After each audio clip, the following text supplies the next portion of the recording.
This Sunday night, February 16th at the Fort Garry Hotel, Jazz Winnipeg will be presenting the fantastic Filipino-Canadian singer Jovelle Balani.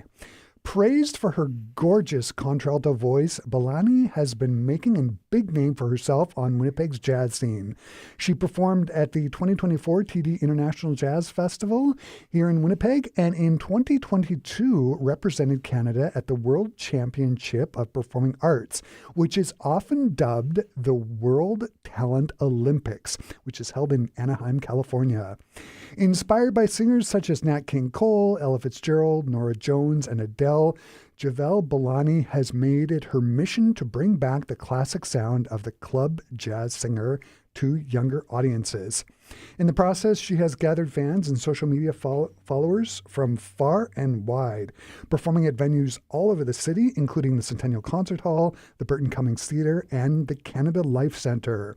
Sunday's show with Jovelle Balani is going to be just terrific, and joining me here in the Classic 107 studio to talk about her upcoming performance at the Fort Garry Hotel, I am joined by Jovelle Balani. Hi, Jovelle. Nice to have you here. So thrilled to be here. Thanks for having me. So I first of all want to start talking about your background. It is super interesting. You moved to Canada from the Philippines in 2018 and started studying voice when you were 12.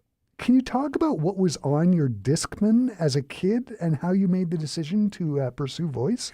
Well, I remember listening to a lot of Carpenters. I give credits to my dad. He listens to Beatles, Eagles, and Carpenters, and I instantly fell in love with it. And I remember sitting just in my living room watching the Carpenters over and over and just enamored with Karen Carpenter. Like, her alto voice is just so amazing. Such a great singer. So it was that. Yeah. And then one of the things I was wondering about is, when were you bitten by the jazz bug? Was it when you came to Canada? Well, in 2018, I decided to start collecting vinyl records. And so I went to, I think it was Into the Music, and I was just scanning through the records, and I stumbled upon Nat King Cole and Gregory Porter and Carmen McRae, and I was just like, oh my goodness, these voices really resonate with my voice. And I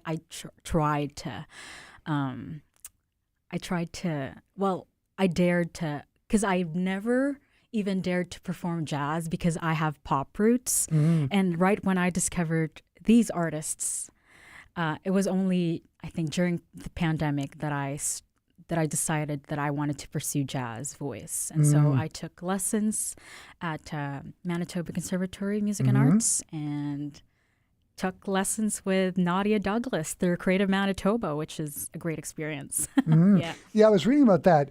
You studied with Nadia, who's a friend of mine and a friend of the station.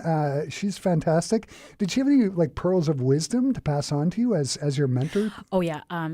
Not only she shared some technical stuff, but also some life lessons that I've still instilled up until now. So we did a gig together, which was really fun. I've learned so much about just setting up the technical equipment, and from building repertoire, and she taught me about how to act on and off stage. It was just so great. Yeah. So I want to go back to the records. From what I'm reading, your record collection is getting bigger and bigger. Yeah. And I saw a picture of you at Into the Music. Yeah. What do you find yourself buying now? I'm still buying jazz collections, but more on the contemporary side of jazz music. But also, I'm still gravitated towards Great American Songbook and all of the 1920s to 50s, really. Yeah. When I was prepping for the interview, I came across a term I never heard before: Pinoy jazz. What is that? And are there going to be elements of that on Sunday's gig? Well, Pinoy jazz is in the Filipino music scene, jazz is not as mainstream as pop and original Filipino music.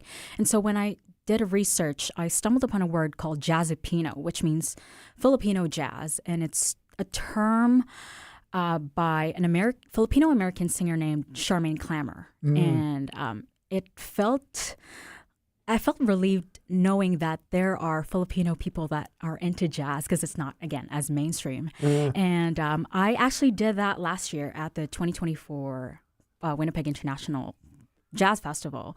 And this Sunday, I might just perform one Filipino-related song. Yeah, and I might focus on just the on originals and the Great American Songbook, and this current project of mine, which is jazzifying pop. It's like the postmodern jukebox where we create jazz arrangements for modern pop music, which is kind of fun. Yeah, That's fantastic. Are you going to be doing like any of your originals? I mean, I was listening to Ode to Ode to a Lover. Yeah, And it's a great tune. Are you going to do any of that yes, stuff? I'm doing that. And then I'm doing this unreleased song that I posted on TikTok. For some reason, it garnered thousands of likes, and people seem to love it. And I hope that when I perform this on Sunday, the audience might like it as well. So I want to turn to the show. How did it come about? Did you reach out to Jazz Winnipeg, or did Jazz Winnipeg reach out to you? No, actually, Zachary Rushing reached out via email, and he told me that if I could be a part of this concert series, and I was really shocked because I did not expect to be considered in this concert series since I'm fairly new in jazz, really. And I told him, like, yes, I'm really excited for this, and I'm really looking forward to it. Wow, you do it well. I mean, as I said, I've seen your videos. They're great. Can you talk about who's going to be in the band with you? Like, who's going to be joining you on stage? Yeah. So I've invited some students from U of M Jazz. We've got Eamon Linzag on piano, Kian Kalinisan on the saxophone, Marcus McKenzie on the drums, Johnny Yao on the bass, and Andrew Virai on the guitar. So it's a 5-piece band, including myself. Fantastic. Is it going to be 2 sets or? Yes, there's going to be 2 45-minute sets and an intermission in between. That's going to be fantastic. Yeah. What do you hope audiences are going to take away after hearing the show on Sunday?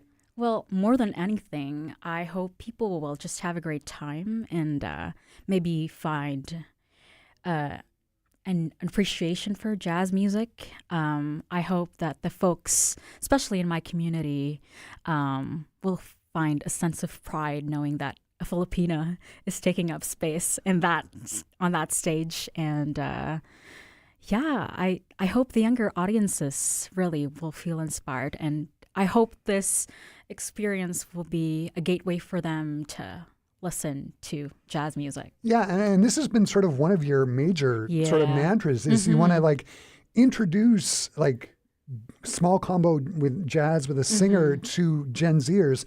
When you're talking with Gen Zer, how do you sell it to them? Well, social media played a huge role on this. So I would put on captions like, this is a standard that I wanted to share to my fellow Gen Zs. And again, the postmodern jukebox thing, where the newest, like the pop music, I turn into jazz. So I think that's what kind of attracts them in a bit. Like it's the bridge. Yeah, kind of. Jovelle, it has been super fun having you here today. All the best on the gig on Sunday. And thanks for taking the time to talk to me today. It's been wonderful. Much. For our Classic 107 listeners, Jovelle Balani performs this Sunday, February 16th at 7 p.m. at the Fort Garry Hotel. For more details, visit jazzwinnipeg.com or go to classic107.com. I have embedded a direct link to the show page in the article about the concert that is up there now. Jovelle, thanks again. Thank you.